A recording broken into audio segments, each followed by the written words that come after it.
2014-19 అధ్యక్ష, తమరు కూడా ఆ రోజు ప్రభుత్వంలో ఉన్నారు. మత్స్యకారులకి ఒక స్వర్ణయుగం అధ్యక్ష. ఆ రోజు మనం మత్స్యకారులకి వేట నిషేధ సమయంలో 4,000 రూపాయలు ఇచ్చేవాళ్ళం.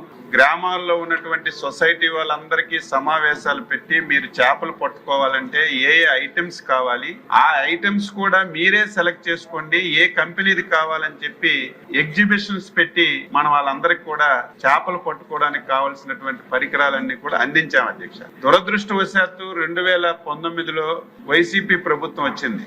ఆ ప్రభుత్వం గురించి చెప్పడానికి నాకు ఇష్టం ఉండదు, కానీ ప్రజలకి, సభ్యులకి, ఈ రాష్ట్రంలో ఉన్నటువంటి మత్స్యకారులు కూడా తెలియచేయవలసినటువంటి బాధ్యత సభ్యుడిగా, మంత్రిగా నాపై ఉంది అధ్యక్ష. 2019 తర్వాత ఒకే పథకం అధ్యక్ష, మనం ఇచ్చినటువంటి 4,000 రూపాయలు 10,000 రూపాయలు పెంచి వేట నిషేధ సమయానికి భృతి ఇవ్వడం తప్ప 5 సంవత్సరాల్లో ఈ రాష్ట్రంలో ఒక్క మత్స్యకారుడికి ఒక బోటు గాని, ఒక వల గాని, ఒక వాహనం గాని ఇచ్చినటువంటి దాఖలాలు లేవు అధ్యక్ష. ఎంత దారుణం అంటే అమ్మ పెట్టదు అడుక్కు తిన్నట్టుగా వీళ్ళు ఇవ్వలేదు. ఆ రోజు కేంద్ర ప్రభుత్వం ప్రధానమంత్రి మత్స్య సంపద యోజన అని చెప్పి ఒక బ్రహ్మాండమైనటువంటి స్కీమ్ పెట్టారు అధ్యక్ష. ఆ స్కీమ్ లో కూడా రాష్ట్రం గణనీయంగా ఉపయోగించుకోవచ్చు, కానీ ఆ స్కీమ్ కూడా ఉపయోగించుకోకుండా ఆ స్కీమ్ లో వచ్చిన డబ్బంతా కూడా ఒక కొత్త పేరు పెట్టారు అధ్యక్ష, ఫిషాంధ్ర. ఫిషాంధ్ర అంటే నవ్వొస్తుంది.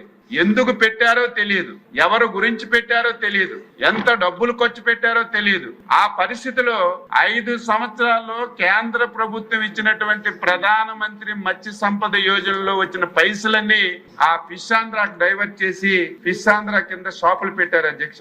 ఇప్పుడే మా సభ్యులు కొండబాబు గారు అడిగారు ఎన్ని పెట్టారు ఏంటనేది. ఫిష్ ఆంధ్రా కింద అధ్యక్ష 155 కోట్లు ప్రపోజల్ పెట్టి 51 కోట్ల రూపాయలు ఖర్చు పెట్టారు అధ్యక్ష. అందులో పెద్దవి ఒక 8 షాపులు పెట్టారు అధ్యక్ష.